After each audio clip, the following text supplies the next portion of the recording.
All right. Hello, everyone. We are back. Welcome back to our podcast, But What If I Soar?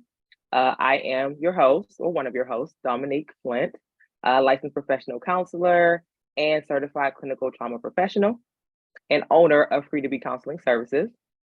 And I'm Deveron. I'm a licensed social worker and certified life coach and the owner of Social MacGyver. We are very happy to be here with you today. If you enjoy this content, please make sure to like and subscribe and hit the little bell so that you are notified when we drop new content, new videos. Also, make sure to leave a comment. We would love to interact with you and want to really hear what you have to say about today's topic. Below, we have included our contact information. So let's jump right in and begin soaring together. Okay. So, Dom, what was some highs and one low from this past week? Ooh, this week was choking me out. I'm telling you that right now. Like, for real, like, had me in the choke going in my life. Okay. So, high because it kind of manifested from a low.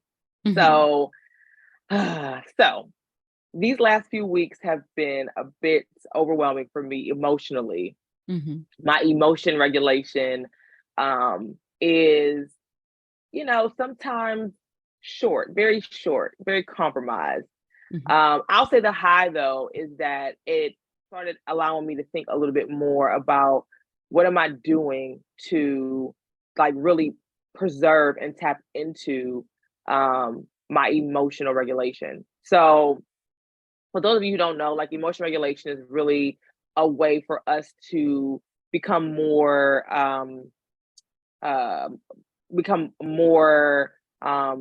aware of how we might be responding to stimuli, right? Whether it's your kids, whether it's work, whether it's your spouse, whether it's traffic, and all these things, right? We find ourselves in these situations, and our ability to um, respond and not react is really a testament to things that you're doing to really help cure and calm the emotion regulation that's within you. Mhm. And so for me, one of the highs from the last few weeks is that I have been super committed to getting back into guided meditation.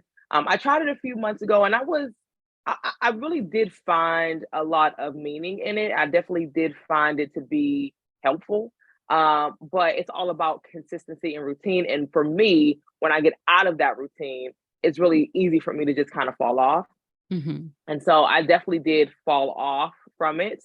And so these past 2 weeks I've started to do. Now I haven't done meditation every day, but I do try to do it at least like maybe 3 or 4 times a week. Generally in the morning. But what I'm really working on is like just checking in with myself, like maybe not every hour. My therapist did suggest every hour, but I think that might be a bit overkill for me. Mhm. Um, so maybe like in the morning, in the afternoon at lunch, and like maybe in the evening, something like that, where I'm just like checking in with how I'm feeling. So I'm going to start to do that. I got back into meditation. So at least maybe 3 or 4 times a week, I really do want to do that. And I really thrive doing guided meditations around different topics. So I downloaded this app called Insight Timer, Mhm. and it's great. You can use it as a free app, but I paid for the subscription because I really want to take full advantage of it. Because again, I need to get control of this emotion regulation. Like it's like do or die. So I need to. So I was like, you know what? I'm just gonna pay for the subscription. It's like $60 for a whole year, but you That's get not bad. like no, it's not. You get meditations, all kinds guided. You can make your own meditations. Um, you There's like different talks around different topics. And so I did that, and then I have this mommy milestone journal that I have, and I haven't hadn't really been using it. But what it does is like it you can like kind of identify some things you want to focus on for the day, and then at night you get to reflect a little bit Mhm. about what went on for that day. And so I started doing that a few times a week as well. And then in my insight timer, there's also a section for journaling. So I just kind of, use that to jot some things down throughout the day. So I'm really just trying to just be more mindful and more aware of tapping into what's going on for me. Mhm. Because it, you know, I don't know if this is a good thing or not, but I can tend to intellectualize things. I know sometimes it's, and other times it's a trauma response. Uh-huh. But I think for me, it's a way to stay connected to like what's really going on for me so I can be better at problem solving, how to address what's happening. Mhm. So that's the high from the week. The low was so long story short, when you are, you know, parenting and trying to manage, work life. Again, we talked about me really trying to figure out this work life balance. Um, I really did struggle last week or the week before last with trying to balance that. And Mhm. I found myself reacting in ways that I just did not like. You know what I Mhm. mean? It was kind of a shit show. So and so really what the low for me was not that I acted out, not that I had some reaction, but that I just wasn't tapping into, being more aware what was going on with me. Like I think that was the biggest thing because I do think that it is important for your kids to see you imperfect. You know what I Mhm. mean? I don't believe in like don't fight in front of the kids. I mean, I don't think you should be like going blow for blow in front of your kids, like, verbally but I Yeah. that what we fail to realize as parents is that how do your kids learn how to address conflict? How do they learn those conflict resolution skills? How do they learn how to navigate in difficult conversations if they never see it?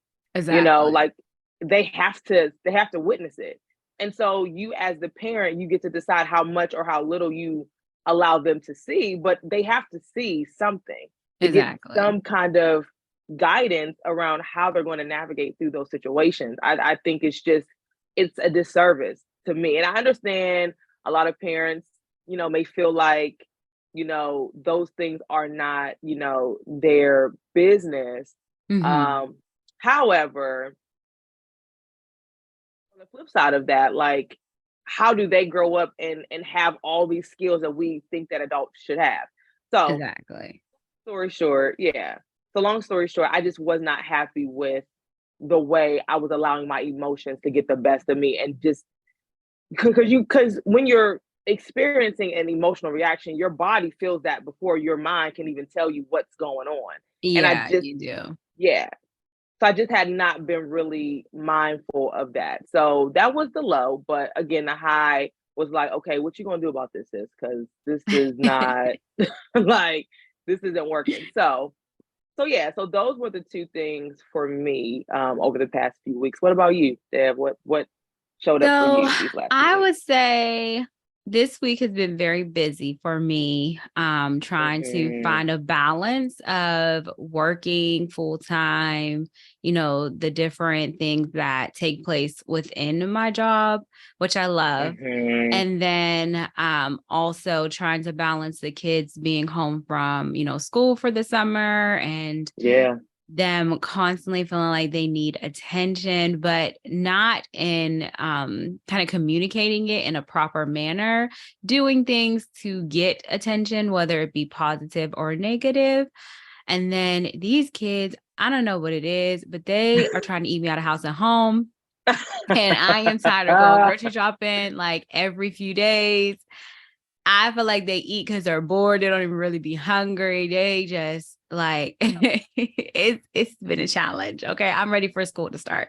Man. But just trying to find a balance of doing what I love to do, which is I'm very goal oriented and really focusing on what I am trying to pursue personally, but also balancing being a wife, being a mom, and a guardian. And then also I have two pups, right? So trying to, get them to know the house rules and what's acceptable, what's unacceptable. And, it has been a lot. So I've been trying to find that Hmm. balance. So I would say I wouldn't necessarily say it was a low.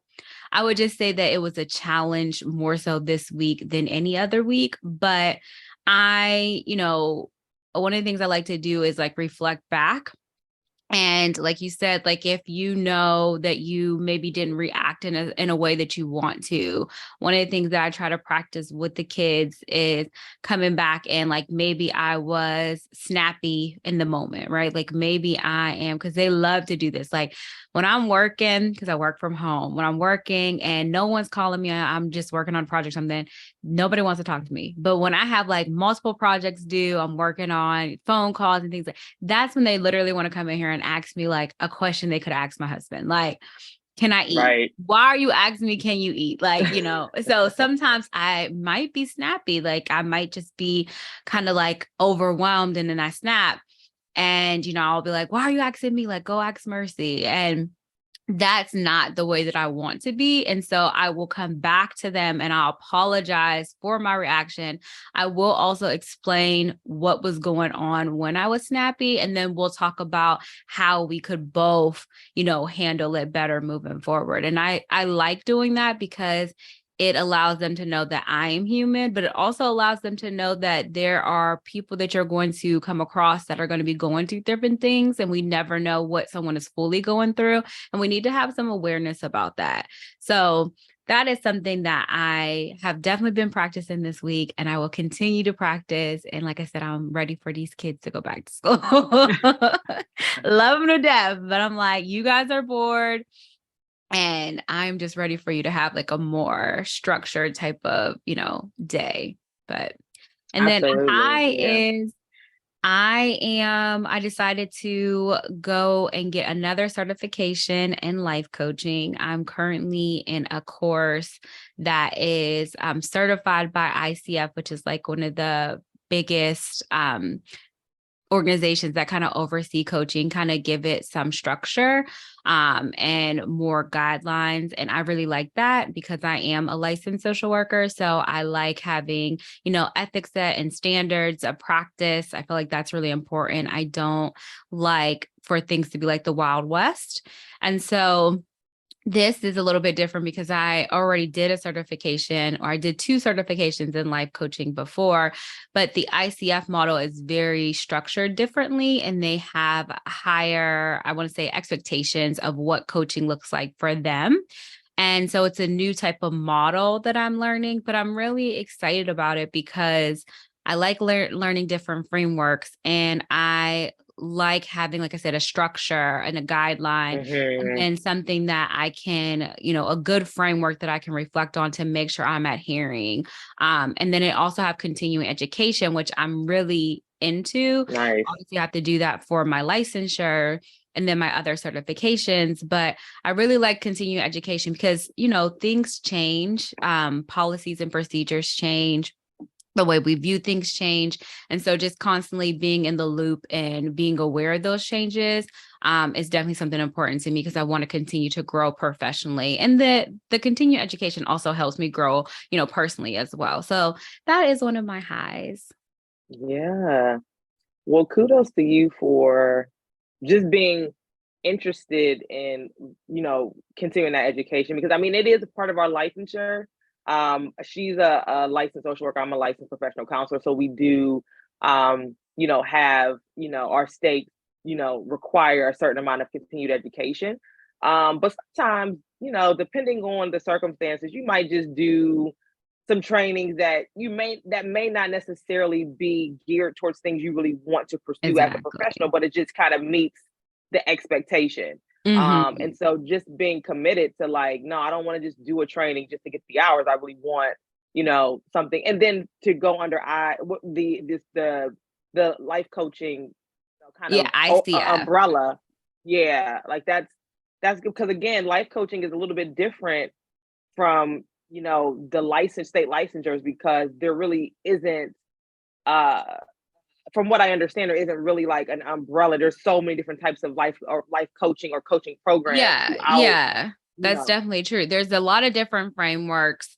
The ICF model is the most internationally known, so it's like the biggest one that a majority, and it has like a lot of credentials behind it, and Yeah. a lot of like research, and it's very highly supported. But there are different types of life coaching. And like I said, I like having a standard, and I like we have to submit coaching calls to work on different credentials and different certs underneath the ICF model. And I like having that standard because I want to make sure that I'm doing right for myself, but also right by my clients. I want to make sure that I am continuing to grow and being reflective of my skills. So something that I'm very excited Yeah. about.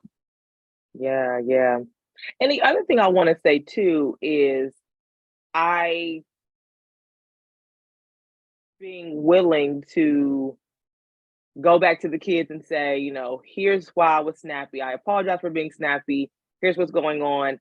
I know for lots of us who were parented by, your generation, that apology, you ain't getting that. You know what I mean? No, it's Like, like, because I do what said I so. said, do what I said because I said it, Yeah, And yeah. so I was just having this conversation with my mom yesterday, Mhm. because I'm definitely, we are definitely trying to parent our son differently than, and again, there's no knock against the way we were parented. Yeah, I of totally course. understand, what the moment needed, right? And what Mhm. my mom might have been lacking in her own life to be a good parent, right? So she was just, using the techniques that she had because that's what she had, So I don't Exactly. have any animosity. That is a critique that I do have, is that those parents of that age apologizing for nothing. Okay. Nothing, because I'm the So parent, you're the yeah. child. And so I do think that there is something to be said about going through something, honoring that may still have impacted them emotionally, right? So just kind of opening up that communication and dialogue, I think is like super important. I think it's another way to help develop their emotional intelligence skills, which is something that, I know I didn't really learn as a kid, and Yeah. so part of the reason why, I might be in therapy maybe is because I don't have those skills, or Mhm. I'm developing them now, but they're so important to me now because I know how they can really improve your relationships, you know what I mean? And so I think Exactly. that's just a great way to get them, really tapping into those skills because, we don't take a class as a 14-year-old on that, right? Like life is our class and you either get those Exactly. skills or you don't, so Yeah. Yeah. And I think I don't always get it right. I'm not gonna act like I'm the perfect, exactly. parent. But I think showing them that I am imperfect allows them to know that they're gonna be imperfect, but also know that no matter what the interaction is, we can always come back and try and do better. And I think that's the overall message. And one thing, and we're going to actually talk about this today, is anxiety, right? And one thing I noticed, especially with my niece, is even if I am just kind of saying something and maybe I say it in a way that I think is normal, but she might feel like it's a little bit assertive. She struggles with anxiety. She gets very anxious, and I can physically see the anxiousness in her. She starts, fidgeting. She starts stuttering. It is very clear. And it's really just that struggle with assertiveness for her. She automatically thinks the worst. And so one Mm, of the things that I try to practice is, even because I'm a very assertive person, that's just my, yeah. nature. Um, and in being assertive, it doesn't mean that I'm over there yelling or, being demanding. It's just when I have a certain expectation, I will say, right now we are working towards, she's going into her senior year. So we're working in towards her getting ready to start applying to colleges. And a component for this summer was she has an internship, which, I'm so glad that she was proactive in doing that. But I'm Yeah. also wanting her to engage in community service. And she continues to express that she wants a summer job. And anyone who has a teenager right now knows that finding a summer job for a teen is not the easiest thing. A lot of organizations have a certain idea about teenagers. So I keep trying to explain to her, your desire of wanting a job has to also be followed with action. You have to show them why they should invest in you, why you are different than the typical teen that they think they kind of have a general idea about, right? And that has to be, you have to be persistent. You have to put yourself out there and things like that. And it's uncomfortable for her at times, but it also requires me to be accountable to her, right? So I have to go back and Yeah. say, okay, I gave you these tasks. Where are we at with this? Have you reached out to any organizations? Have you followed up? Have you put in an application? And sometimes in doing that, it holds her accountable, and she starts to think Yeah. that that accountability and that assertiveness of me following up with her is her being in trouble, or Mm, her. And again, she has prior experience before me, but she just thinks the worst. And so I have to also take into consideration her anxiety and her anxiousness and figure out how I can get the message across in a way that works for me, but also for her, where she's able to receive it. And I think that that's very important. And that's one of the reasons why I try to practice that coming back of, let me explain this again. Let's talk about this. Let's have dialogue to see if you're getting it, the message that I am trying to, give to you. yeah. No, I mean, it's a prime example of just emotion intelligence skills that, Mhm. she's going to need, you know what I mean? And she's a good girl.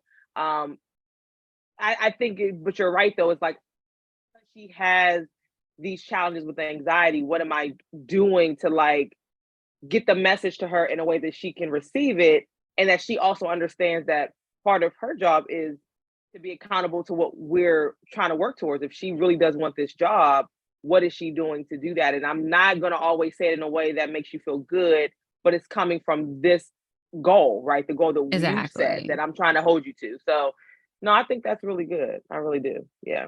Yeah. So let's jump into today's topic, which is Yeah. anxiety. And we're going to start off by, I think for the most part, a lot of people kind of know what feeling anxious means, but we want to kind of just talk about what the definition of anxiety actually means. Tom, you want to give it or you want me to give it? Yeah, I'll share. So it's all about, feeling distressed, feeling uneasy. And some of that distress and uneasiness can be caused by like fear, right? Fear of something bad happening, fear of danger, or some kind of misfortune happening, right? Mm-hmm. And the thing to remember about anxiety is that everyone's anxiety is going to look differently. Like there's a continuum of anxiety where, Mm-hmm. if you look at a continuum or scale, on one end there's going to be maybe more mild anxiety, and as you move throughout that scale, you may get to somebody who has debilitating anxiety, right? Exactly. Mm-hmm. Um, and so the most important thing when you're considering anxiety, and I don't even mean anxiety as it relates to like a diagnostic diagnostically, right? Mm-hmm. If you go see a therapist and they diagnose you with anxiety, because again, we all in some respects will experience anxiety. The I guess the quest with that is like, how does your anxiety show up? What do you notice when you are feeling anxious and overwhelmed? Mm-hmm. Is it that uneasiness that you're feeling in your body? Is it, tightness in your chest? For a lot of us, I know for me, I have a lot of gut issues when I'm experiencing anxiety. So it might be your gut issues. It Mm-hmm. could be sweating. It could be, sometimes our anxiety can just present in different ways. And so the goal really is that it's not about being diagnosed with anxiety per se, though. It's really about just tapping into being more aware of how your anxiety is showing up for you, and what, skills, or, what kind of methods, tools can you utilize to kind of help you combat that. So Yeah. that's, anxiety is. Yeah. And I like that you talked about, that it looks differently for other people, because that's one of the things that I think is really important is, how my niece, how anxiety or feeling anxious looks for her may not be how it looks for myself, right? Our fight or flight is very different. We come with different experiences, and my anxiety is filtered through all of those experiences. And so that's going to look very different on me compared to how it may look on her. So just being aware of that, and not trying to compare the two, is really important. Yeah. Yeah, absolutely. Absolutely. So, and So, oh yeah, go ahead. sorry, I was going to That's say, okay. so we talked about like the definition of anxiety, but I know that we have both, referenced in the prior episode of having feelings of anxiousness or anxiety and, different situations where that has kind of been prompted. I want to kind of talk a little bit more about our individual experiences with anxiety, and then also kind of talk about the tools that we have found to be helpful, when kind of dealing with those things. Okay, cool. You want to go first? Go first. So like I said, I have different experiences that have impacted me and that are like a filter for how I view things when I'm feeling anxious. So one of the more, I would say, prevalent times that I had anxiety was after my car accident. So I was in a car accident a couple years ago, and I was driving, I want to say it was a Ford Focus. I think it was. I'm pretty sure it I was. think it was. It was a Ford Yeah. Focus. And I loved my little Ford Focus. It was so good on gas. But anyways, Mm, so I was driving in my car. I was on my lunch break and I was going to lunch with my two nephews and my sister. And we were on a back road, and an SUV, we had no stop sign. We were driving, and the SUV stopped.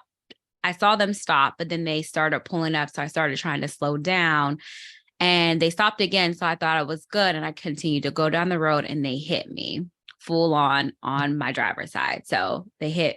Luckily, I was reactive and before they hit me, so I was able to kind of like turn a little bit. But if not, they would have hit me full on right on my the driver door, and it would have been way worse than it was.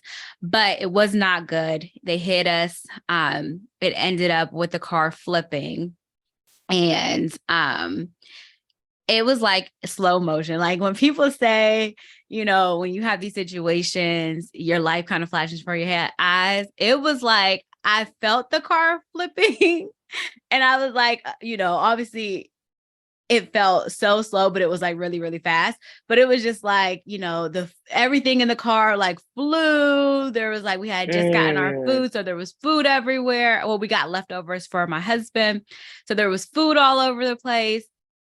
Thank God, my nephews had their car seat. They were in their car seats. They were buckled up. We were wearing our seat belts.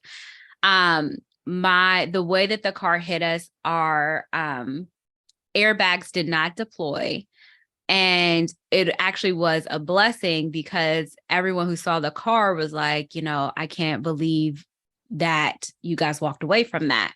yeah. Thankfully, no one was seriously injured. I did have, some injuries. Like my back was messed up, my shoulders messed up.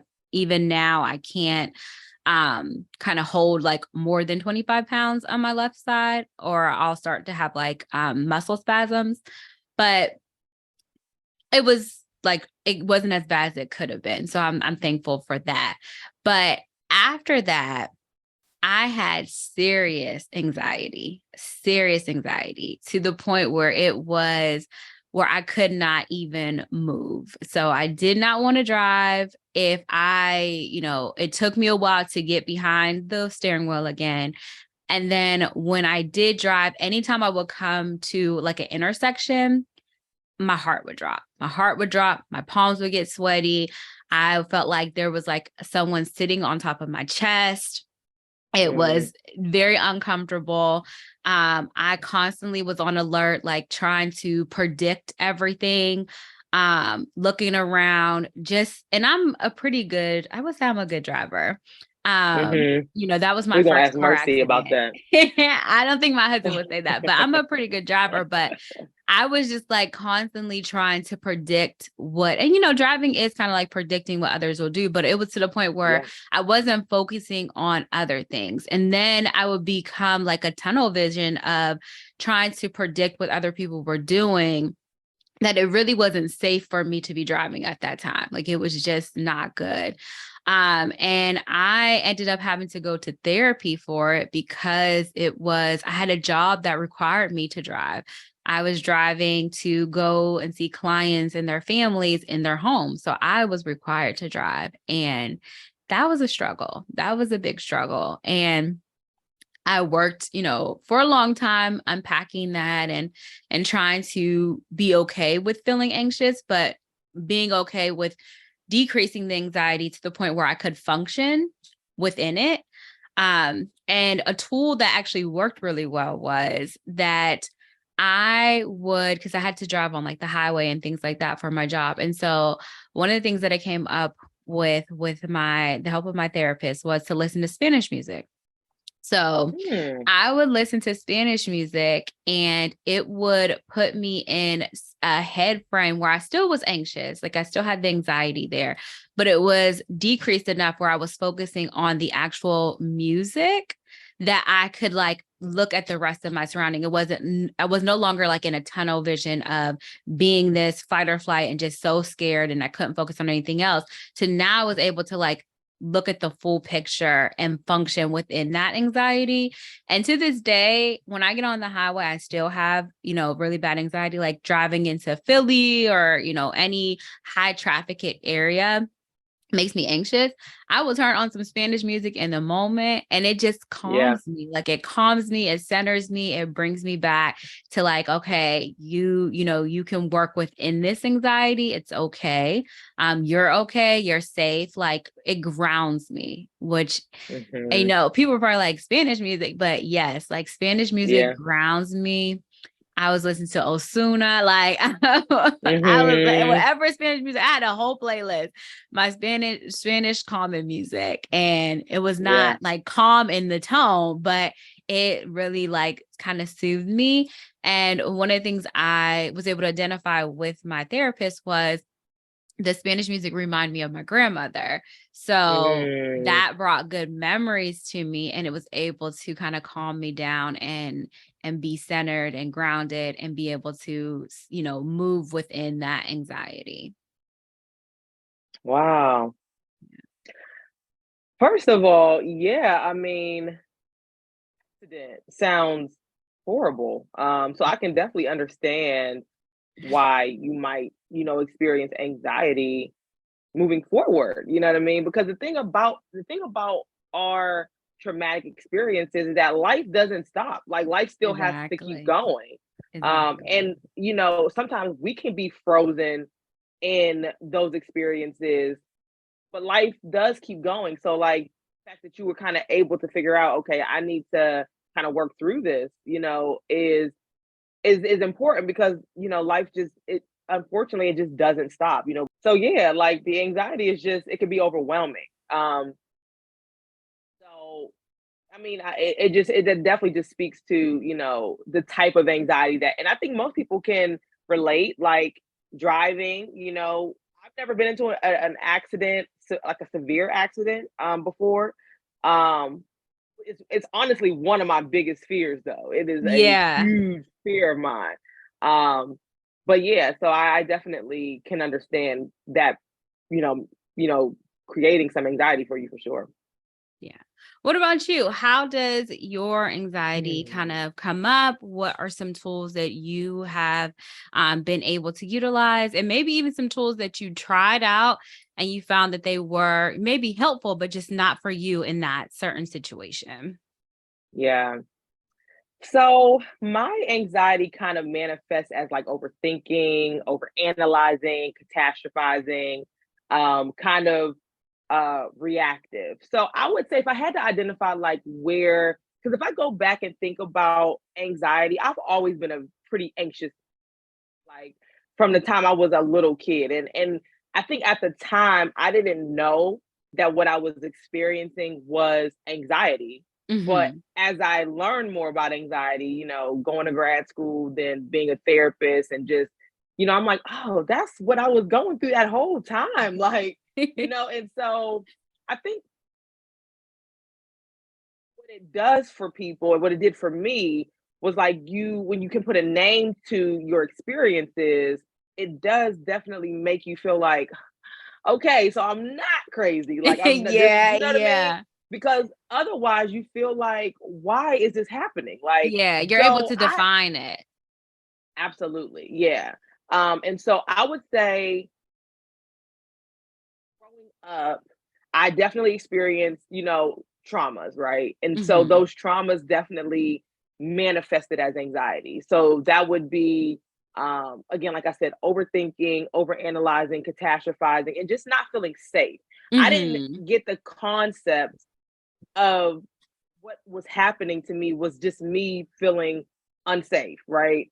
Um, there is something to um body like when people say like for all of us who who are very interested in like trauma and Mhm. anxiety, like there's all these books, right? And so one of the books that is like quintessential is like The Body Keeps the Score. I love And that book. I love that book. yeah, I actually did a training with Bessel on that book last year, and it's so true. Like, and as a 15-year-old or 9-year-old, I didn't understand that like I'm reacting to this trauma, this anxiety that's just being stored in my body. And Mhm. I don't know. You know what I mean? I'm just I was a paper girl. So I was, so I'm just living my life doing all these things. And I didn't realize that, my reactions to just life and just certain stimuli was just, your body is responding to that trauma that's stored there that is not being tapped into. I never experienced any like counseling for some of the traumatic events that I experienced as a Mhm. kid. Um, and I don't really know. I mean, there's lots of reasons why that never happened when I was a kid. Um, but I think what often happens and what happened to me was another way that my anxiety can show up is like overachieving, right? So Mhm.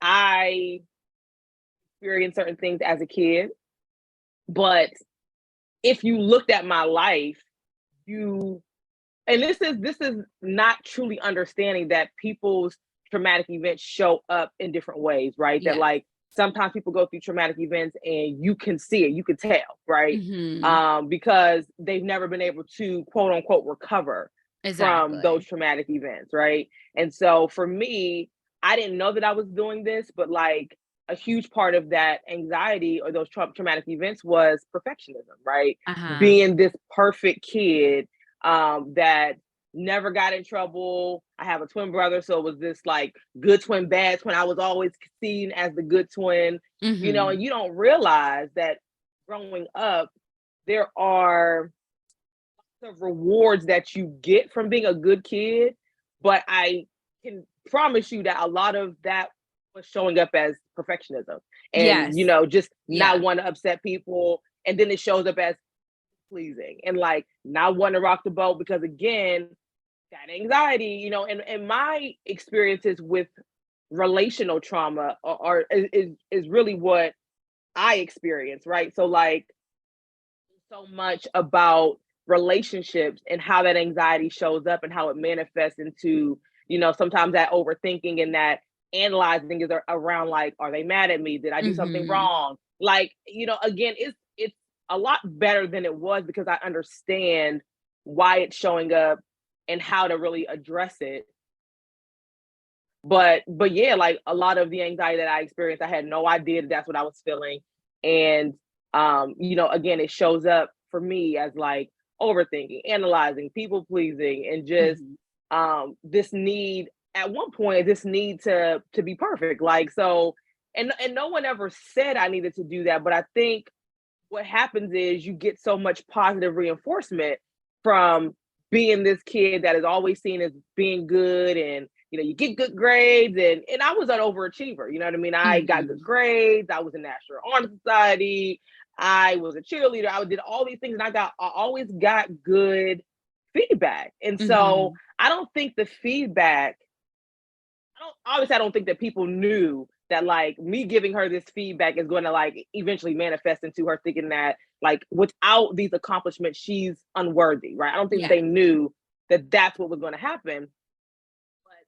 what happened to me was one day I just kind of realized that like all these achievements, I mean, I graduated from college, I go right back to graduate school. I was a very independent young adult. You know, I didn't really need a whole lot from my parents. Mhm. They didn't have it to give, but I knew that. So I was very responsible, like all these things that you just don't see in like kids in their 20s, right? They're, you Mhm. know, in your 20s, you just out here, you know, and I knew I couldn't do that. Mhm. Um, but again, a lot of that was just manifesting as anxiety. And one day I realized like all these accomplishments don't take away from those traumatic events that I experienced. Yeah. Like it don't matter how many degrees you get. It don't matter how good of a person you're trying to be. It doesn't matter how many mistakes you avoid making. It's not going to take away from those events that shaped you, right? Exactly. Like you're never going to be the person that you were before, but how could you? Because Yeah. those experiences they change you, you know, and I Yeah. was very avoidant to how those experiences affected me. And so I went to therapy for the first time when I was like maybe 28 or 29. Um, and it was a really good experience because I was able to really kind of talk through some of the things that I experienced that I didn't even know was impacting me and causing anxiety in my life. I had no idea, and a lot of the the lack of awareness was um generational trauma, like Mhm. us normalizing some of the experiences that you have growing up. You just think that it's normal until you tell somebody else, and they're like, Yeah, "Oh, and they're like, "Wait a minute, what are you talking about? That's not normal." like." Like When we say normal, we don't mean that there's a standard that everyone should follow, but in your upbringing, there are things that communities we do normalize, right? That is just, Mhm. you know, that is just facts, Oh, right? that's just so And and so. That's just how they are, right, and right. and yeah, yeah. So I was normalizing those things, right? I Mhm. was just like, well, that's just what happened. Like, you know, I Yeah, yeah, deserve those things or yeah. I earned that, you know, and really, you know, it took me talking to one of my when I first got out of graduate school, I had moved and I had started this new job and I have a friend now. She's like one of my really good friends, really good girlfriends. Mhm. And she, you know, we were talking about like, I don't even know how we got on the topic. But she was like, you know, that wasn't okay. And I'm like, it wasn't? Like, I just, you know, I didn't put those Yeah, things together. And so at that point, I was like, yeah, maybe I need to kind of talk about this, you know, yeah, maybe, yeah. you know, because how else is this, if I'm this unaware, how else awareness my other relationships with Mhm, myself. At that time, you know, I wasn't married, but I was dating my husband. So like how is it impacting, you know, that relationship, mhm. my family relationships, you know, so it just opening experience for me. So to say, you know, that's how my anxiety shows up. And really what I have been working through and working on lots of different things. So like so when you experience anxiety, like you know, trying to uncover what your thoughts are isn't helpful, because I do think it is helpful, but I think for me need to find a way to the body down first, you know, Yeah. so right, so and you probably know this, right? So when Yeah, you because you experience, can't really focus if your body you is can't on that fight or flight, because right now can't I'm so activated that hmm everything looks like danger. Everything looks like danger. So how can I hmm even have a moment to sit and say, "You're good," and practice these skills if I am so alerted that everything looks like lions, tigers, and bears? Like, that's just not exactly gonna work. You have to find some way hmm to calm yourself down so that you can realize and talk yourself through further of yeah everything is not out to get me. But when I'm activated, I'm on go mode. Like I am on hmm self survival. I'm going to figure out, yeah like the house is on fire. I'm trying to figure out how I can get myself out. Like I'm not right thinking about, the pictures and, all this. I am like, oh my God, the house is on fire, I gotta go yeah, right I gotta go. I gotta move. And a lot of times that's what happens. Like I physically have to move and get Mhm. out of the situation. And sometimes, you physically, you want to move, logically, you want to move, but you're paralyzed, right? And that is Yeah. even worse, especially for Mhm. someone like myself. Like, we both have our own experiences, like past trauma. If I feel like I'm stuck in something and I'm feeling anxious, Mhm. past me would Yeah. become combative and would, would probably try to be like, okay, well, it's me against you, you about to lose, And the goal, I was so gonna say the goal is for me to win. So yeah, like, and at any means necessary, right? So like, that's definitely something that I, consider I'm better now that I don't get to that space. I kind of know what triggers me and I kind of know where my tolerance is. But like I said, in the past, I have been in that place where it's activated very quickly. There was no tolerance building. It was like fight or flight. You are in serious danger here. You need to fight for your life. And that's not the way that I want to live.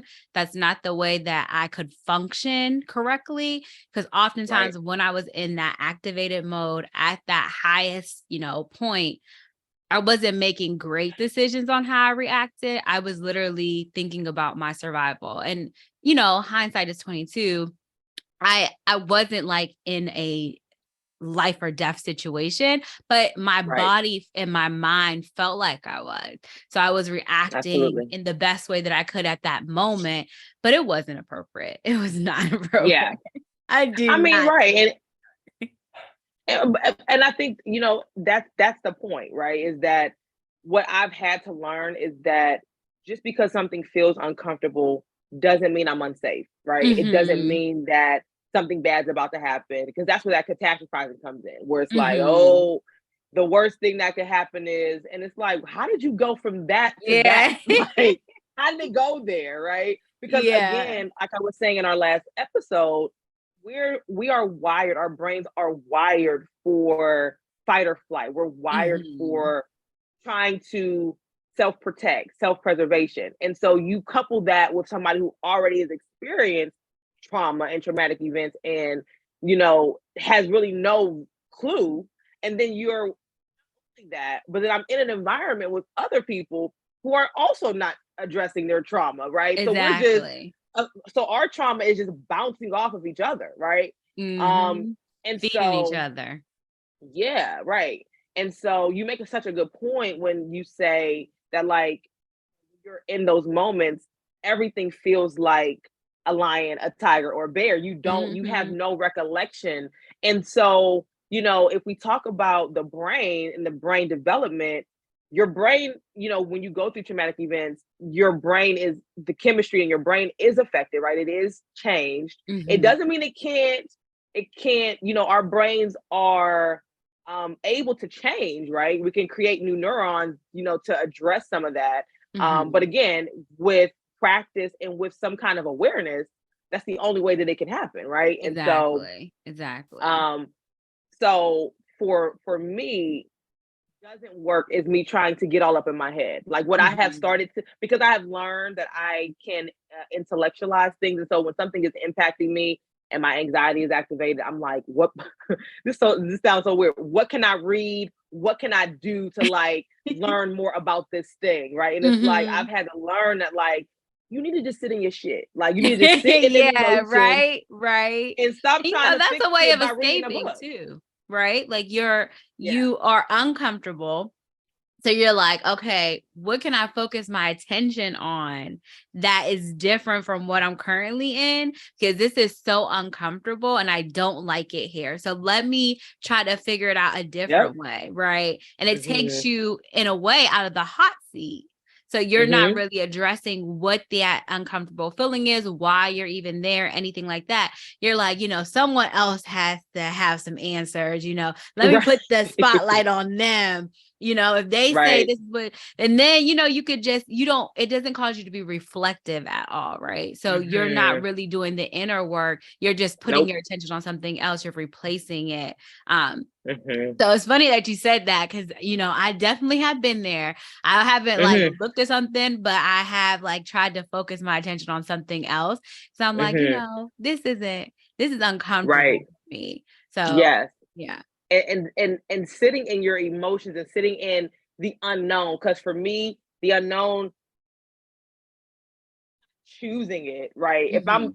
If I'm entering into something that I know is unknown, in my mind it feels better because I'm choosing that. Like I'm choosing to Yes. enter into something that's unknown, right? But if I am experiencing an uncomfortable thing that doesn't really give me answers to how to fix it, you know what I mean? Mhm. That feels uncomfortable. So what I've really learned to do is like, when I start to go to, well, what, who can I listen to, what podcast, and I love, well, like all these things that I'm thinking that's going to fix it. It's like, no, you need to just sit there and you need to Yeah. just like sit in that and just Mhm. fully experience what those feelings are like. Because another huge piece of the trauma that people can experience, and I know that I experienced a lot of invalidation, right? So looking Yeah. for like other people and other things to like reassure me that what I'm feeling is accurate. And so sitting in those Mhm. emotions, it it puts that validation back onto you. It puts the onus of like, no, you don't need someone else to validate what you're feeling in this moment. You need to sit here and feel it and recognize that whether it makes sense to anybody else doesn't matter. It's happening to you. It's what you're feeling. It's real. Exactly. You know what I mean? And so Exactly. that's And one that thing. it's Yeah. real is important, right? It's Hmm. real. It's Yeah. not a figment of your imagination. You're not Hmm. overreacting. I think that that's so important. And being able to validate yourself is Hmm. such a key skill that is necessary, because the thing is, you are not always going to be able to get validation from others. Some people will not be able to understand what it is that you're going through, and not saying that someone can't help you if they've never experienced the things that you've experienced. That's completely not true. But Right. sometimes it takes a skilled person in order to help you with that validation, but really it should start with yourself. You should want to practice skills to be able to validate yourself so that you can admit, okay, this is what happened to me. This is what I'm going through. Hmm. This is something that it's okay to feel this way, right? It's okay to feel uncomfortable. It's okay to feel like this situation is just not it, right? And Hmm. again, we also want to talk about our intuition compared to fear, right? Because again, anxiety can be both of these things. So sometimes, you get a gut feeling, it's like, oh, wait, this situation does not feel good. And it ends up that your gut was right. The situation was not good, right? Yep. But so you want to kind of pay attention to your intuition compared to just fear, but Hmm. also kind of fact check it, right? Fact check it Yes. and kind of weigh what it is that you're feeling, but also admitting that your feelings are valid. Your feelings are valid. There's a reason of why Hmm. you are feeling this way. You have these filters of the experiences that you are filtering your lens through. And so, like, Yeah. admitting that to yourself, validating yourself, you know what? It's okay that you are feeling uncomfortable in that situation. It's okay. Now that we have admitted that it's okay and we allowed ourselves to sit in that and understand it and unpack it, what are we going to do now? Where do we go from Hmm. here? Okay. Yeah. That's the next step, right? Just saying, like, I'm okay with feeling uncomfortable. I'm okay with being upset. I'm okay with whatever feelings that they are, because feelings can not be a negative or a positive. They're your feelings. You have a right to feel that way. But now that you have admitted and you acknowledged it, where do you go from there? That's the next step is, Hmm. okay, and what's next? I think Right. that that's also important, of like, Hmm. just admitting that it's okay to be uncomfortable. There's a Yeah. lot of uncomfortable situations, right? And like Yeah. you Right. said, Right. when you were talking to your friend and you had that aha moment, you were like, wait a minute. Right. let me unpack this a little bit more. But again, you had these prior experiences that you weren't even taking into consideration of why you're Mhm. reacting in the way you did. And that goes back to certain reactions serve you in that moment. In that And moment. sometimes what happens is we get out of that situation, but our lens for that experience is still very valid. And now we Yeah. are viewing the world from that lens. And so, although that one time that served you, it may no longer be serving you. And so you have to sit back and be reflective of that to see if you need to possibly change out your lens so that you can Mhm. see the current situation instead of looking back through it and a lens that, you used when it was serving you in the past. Absolutely. Yeah. Yeah. So that's one thing that I definitely do is just kind of sit in those feelings, not try to change it, not try to, and a huge piece of that is self-compassion, right? Oh, Just yeah. I like that. allowing myself to like not judge those experiences, to not look at myself as some like being who should know these things. Because one thing that happens as a therapist is that people assume that because you are a therapist, you teach these skills, you know these things, that like they're just showing up perfectly in your life. And I'm like, girl, you don't know because I be over here messing up. Like, and one Yeah, thing you're that not I perfect. Nobody is perfect.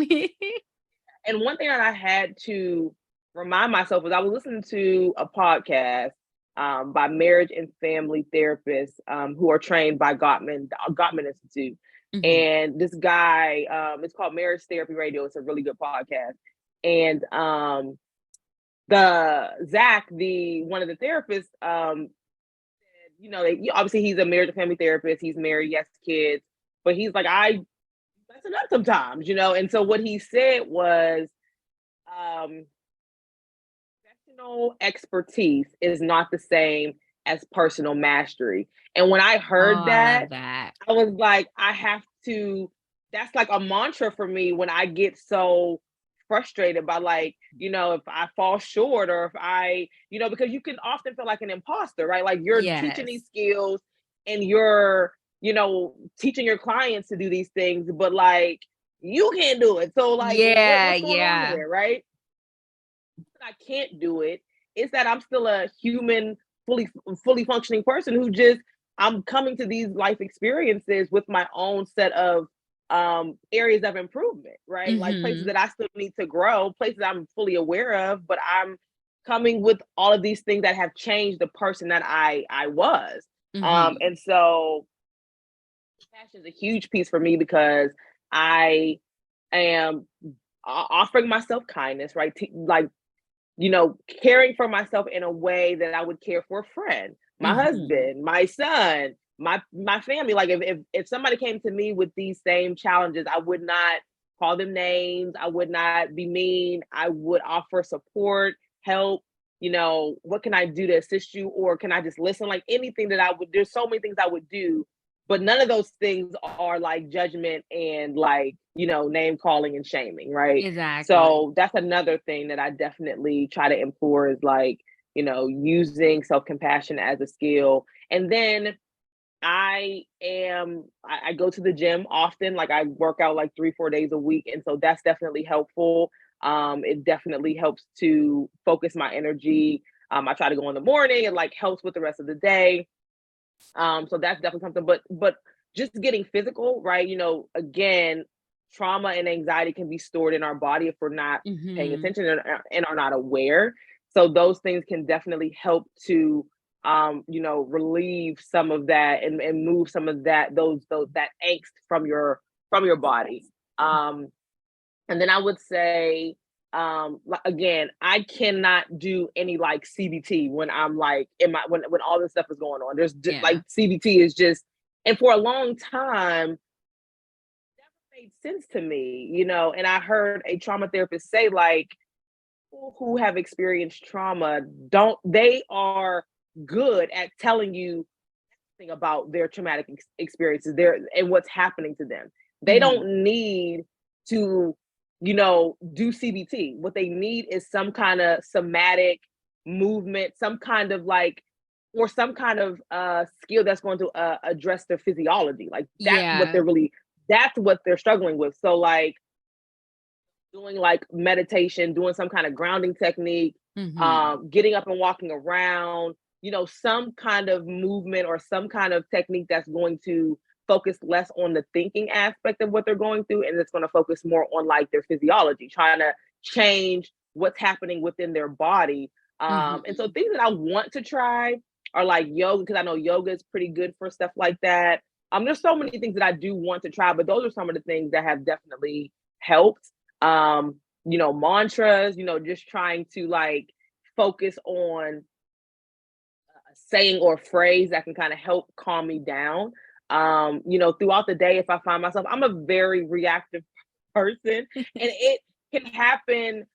And I'm not reactive towards people, Mhm. like so reactive to like experiences. And I'm not I won't bring that same reaction to people, but like in my office or by myself, and I'm like, okay, calm down, like Yeah. take a minute, take a breather, like then I can really like say like, well, what's really upset, like what's going on.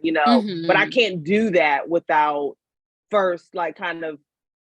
So I also like have gotten into listening to music again. I'm like a It's hard for me to get into new music. I'm trying. I really am trying. But like, there's certain music from a time period that if I Yeah. listen to, it completely soothes me. You know what Yeah. I mean? Yeah. Music from college, music from when I was in high school. I'm a big Brandy stan, so anything Brandy is gonna like help me. Yeah.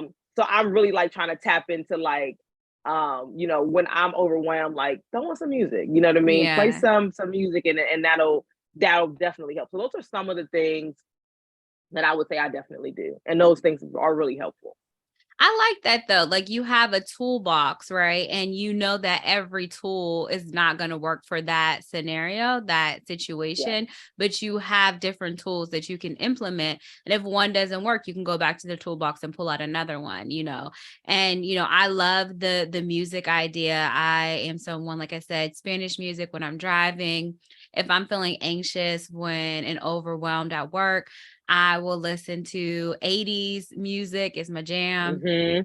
I Mhm. will listen to, depending on my mood, I listen to a bunch of different music. Sometimes it is grunge music, it's rock and roll. Like, Mm. there I just have I have a playlist that says like in a mood, and it has all of my different, songs on it. I mean, sometimes I listen to like Blink 182. Like it just depends. Sometimes it's Girl. completely ratchet. I'm listening to 3 6 Mafia, but music is just something that I really love. It really helps me bring balance, especially if I'm feeling unbalanced, I'm feeling activated.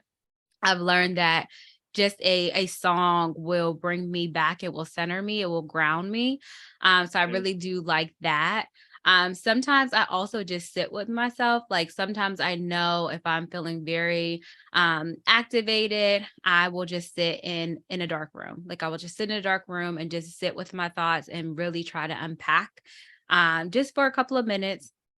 And Yeah. then, once I have unpacked it, I'm ready to kind of engage. And I also give myself breaks, if I'm feeling activated by my Mhm. family, the dogs, I mean, you know, it could be a number of different things. I kind of take myself out of the situation, sit with myself and give myself, a couple deep breaths, and then I'm ready to, re-engage. And so I think like that's important.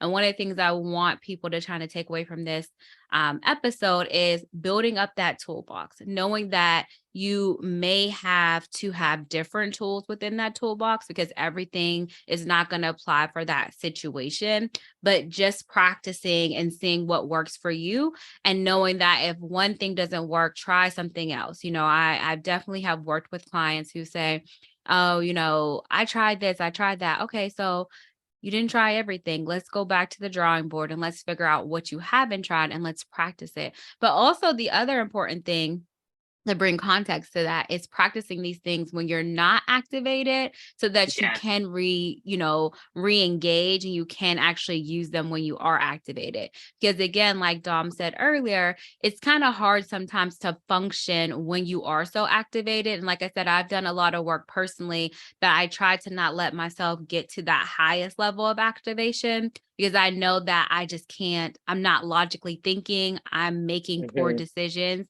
even though in that moment it seems like, that was the best decision for me. When I Yeah. get out of that situation, I'm not proud of how I reacted. I'm not proud of what I did. And so I try to my best to have measurements of, okay, I'm feeling triggered. What can I do to kind of make sure that this doesn't continue to rise to the point where I'm now at my max? And so that's one of the things that Mhm. I would like people to take away is building up your toolbox. It could be, having music, having a playlist, having a song that kind of brings you back and grounds you, sitting with yourself, sitting with your thoughts, meditation, yoga. It could be taking a cold shower. My Mhm. cousin's daughter, hers is drinking hot water. Don't ask me why, Mhm. but it calms her. It could Mhm. be, my nephew, he likes like hearing a storm. We have it where he has like a Mhm. guided meditation with his weighted blanket.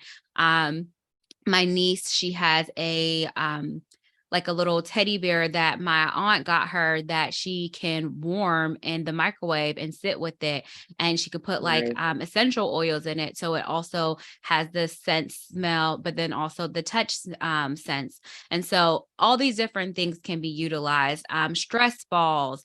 I have this really crazy thing my husband got in from his job. It's like this yelling cow and Oh. or goat. I don't know why, but sometimes if I'm like feeling activated at work, I'm feeling anxious, I will press this and it will just make me laugh. So like I have that on my Mhm. desk. My dog Dash passed away in December, and one of the things that helps me and calms me is I have his paw print on my desk. And so Yeah. like if I'm feeling activated, I will just rub his paw print. And that kind of Yeah. grounds me and centers me. Again, senses are another thing, trying to kind of utilize the different senses is definitely important when you want to ground yourself. Lavender is a good one, peppermint, Mhm. citrus, orange, anything, that can help you. I had a client before who had trauma, was attacked. And one of the ways that he would ground himself was he would carry around lavender, a small bottle of lavender essential oils that he would just smell and sit with himself, and it would bring him back. And he would focus on how his feet felt at that moment, had really be centered and grounded, and that helped bring him back to you're safe, you're okay, you're fine, Yeah. you're not in a fight or flight moment at this time. So just kind of practicing these different tools, taking a cold shower, taking a warm shower, again, running your hands under cold water, drinking something cool, just trying to practice different skills is definitely something that, I would suggest. And again, building up that toolbox, because everything is not going to work in for that moment. Mhm. You Yeah. might find that one thing worked really well when you were less activated, and then the other time you tried to apply that, it's not going anywhere, right?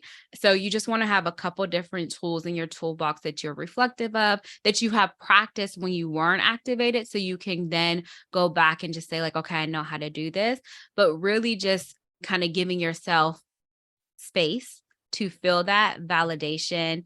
Grace is and compassion is definitely important, Mhm. and understanding that, what, this will pass, but right now I'm in this, right now this is very real to me. I'm in this and I need to figure out where I'm at, why I'm feeling so activated, and figure out a way to get out of it safely. That's the most important thing, and that's the thing that I want people to take away from this episode is it's okay to be anxious. It's okay to have anxiety. Build up Mhm. your toolbox, utilize it, and know that you don't have to be perfect. No one is going to be perfect, but as long as you continue to work on this and how you react and how you kind of engage, and are compassionate with yourself is really important, and that's how you continue to move forward and progress through these uncomfortable feelings.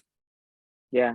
Yeah. And the other piece too is just because, okay, so we might say things like, well, I tried this thing and didn't work. On top of making sure that you're not activated, give it a fair chance. Don't try it one Mhm. time and then say, well, it didn't work, so I'm not going to do it. Like, you want to give it a fair amount of time and a fair amount of space where you tried it in different settings. You tried it when you were not activated, because again, something is not going to work one time, the first time you do it. And so you just want to also give yourself like that space to like give it a fair chance if you've done it several times and for sure because you've given it some time that it's not going to work for you. And that the thing is, if you learn nothing else from this conversation as well, is that get curious about what works and what doesn't. Like use this as like not a game, but like it's just like opportunities to see, what kind of skills can I try out, can I put in my toolbox. So the goal is that if these things do happen, that I have, a plethora of different techniques that I could use that could be helpful, right? Just Mhm. give it a fair chance, and get curious about what could work, what didn't work, on Tuesday, at noon, but may work before bedtime, right? You just never know. Exactly. Like these things could work, but maybe you just have to like kind of play around with it and see, if different times of the day, different settings and different circumstances might also, this skill might be better for that versus something else. So just get curious with this, because it's at the end of the day, we're all really just trying to figure it out, right? And so Exactly. do your very best to keep that thought process that like we don't show up as fully functioning humans, that our experiences definitely impact what we experience, and like you may not be the cause to your anxiety, but you're the only one that can fix it. You're the only one who can, Exactly. address it. And so what can you do that does, give you a better chance at, living a life that you deserve, right? And some of Exactly. that might include, you know, playing around with some techniques, some tools, and seeing what works and seeing what doesn't. So don't get down on yourself, or don't get don't stop the process because maybe it didn't work this time or that time. You're coming to these experiences with years and years of functioning that served a purpose in that moment, but may not be serving you now, right? And so Exactly. because it doesn't serve you now, you have more stock in the behaviors that served a purpose then. You have less in like these new behaviors Exactly. that can really help to take you to the place that you want to be. So when you look at it in that respect, keep that in mind. All of the things that got you to this moment, they served a purpose, right? And there's some grief in that, right? That like now I want to be this new person, and I have to Mhm. let go of all of those things that was part of my identity, and they're still a part of your identity, but in a different way, right? That they're now things that you experienced and that shaped you, and now you want to move into a space where you are like this different person who wants to do new things and doesn't want to be beholden to those other experiences, right? So there's some grief in that too. So just be like Dev said, just be kind and give yourself grace as you're really trying to figure out what works and what doesn't, because it's like a trial and error in a lot of ways. Yeah. Yeah. Yeah, I definitely agree. And so, with this episode, we hope that you guys had some takeaways from it. We hope that you guys are able to kind of think about what's in your toolbox, what you might want to add into your toolbox. There's a nice website that's called I believe it's Therapist Aid, and it has a lot of Mhm, different resources that are mhm. free that you can reflect on, and it can help you deal with different ways and techniques of your anxiety, workbooks or worksheets and things like that. So it's definitely something to utilize. Like Dom had mentioned, the meditation app, there's tons of meditation apps. Some of them are free, some of them are subscription based that you're able to use, but you have a bunch of different resources. So please definitely, build up, add to your toolbox so that you are able to kind of deal with the anxiety and the anxiousness. And what I want to kind of close off is what is a way that you are choosing to soar this week, Dom, that you are looking forward to? Mm, interesting. I think one of the ways that I want to soar is to just stay consistent with the ways in which I'm trying to improve my emotion regulation skills. Again, emotion regulation is something that I just think it's an important skill in life. But as we are raising a little king, right? I want to make sure that I am pouring into him in ways that are helpful. And when I'm not balanced emotionally, I just have too many examples of like when I'm not poured in and when I'm not pouring into myself and pouring into that aspect of me, that he doesn't get the best version of me. Hmm. And he deserves that. And I deserve to show up as the best person, right? I Yeah. deserve to show up as, and I don't mean perfect, right? I just mean I deserve to show up in a way that I feel good about. Yeah. And when I'm not tapping into, preserving my emotions and preserving my capacity to deal with the range of emotions that he's going through, that I'm going through, it just doesn't feel good to me. So just being consistent, like doing the meditations, doing my journaling, whether it's in my Insight Timer meditation app, whether it's my personal journal that I take to therapy, whether it's my mommy milestone journal, like just trying to tap into those things, being kind to myself, no judgment, encouraging myself, using my mantras, taking a break when I need to, like just trying to stay consistent, and just noticing when I'm not being consistent and not judging that and saying, okay, how do we turn this around? Like, your goal is to be consistent. You're not doing that. What do we do about that? So Mhm. those are the ways in which I think I wanna soar this week or the next couple weeks. I like that. And I think I'm going to kind of piggyback off of what you said. I think that continuing to show myself compassion and understanding, like I said, I'm trying to find a balance with everything. I'm currently in class, I am working full time, I'm a mom, I am a wife, I'm a doggy mom. And Mhm. just knowing that I'm not going to be perfect and that's okay. Yep. And I am kind of pouring into myself right now to reach my goals. And that's okay too. And I can do everything that I have kind of going on, but some days I'm going to be better in some areas than I am in others. And that's okay because I have the next day to kind of figure it out and kind of balance it out.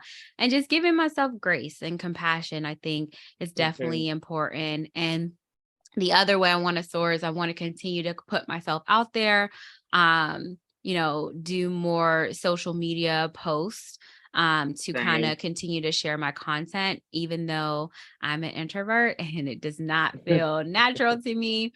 That is a way that I'm choosing to soar. I want to, push myself through that and just say, like, it's uncomfortable, but you have a message, you have something to share with the world and you need to share it even if it's uncomfortable. So, and I'm okay with feeling uncomfortable. So that is the way Yeah, that I am choosing to soar. that's And good. That's good. we want everyone to kind of think about how they are going to soar these next coming weeks. Please, again, like, comment, subscribe to our YouTube video. We'll also be on different podcast streaming services as well. So you're able to listen, download. We hope that you really are enjoying the content. Please give us some feedback or comments if you want to, us to cover certain topics. We will have our social media profiles and contact information in the description below. And we hope that everyone has an amazing next few weeks. We hope that you guys are Mhm. able to soar and, move beyond the fear that you might be experiencing and that you are able to build up your toolbox with some more tools because we always are growing and learning. And I think one of the things is being reflective is really important. And so we wish you guys the best of luck. I am Yeah. Deveron, Social MacGyver, I am Dominique, free to be counseling services. and we look forward to speaking with you guys in a few weeks. Hope you guys All enjoy right. this podcast.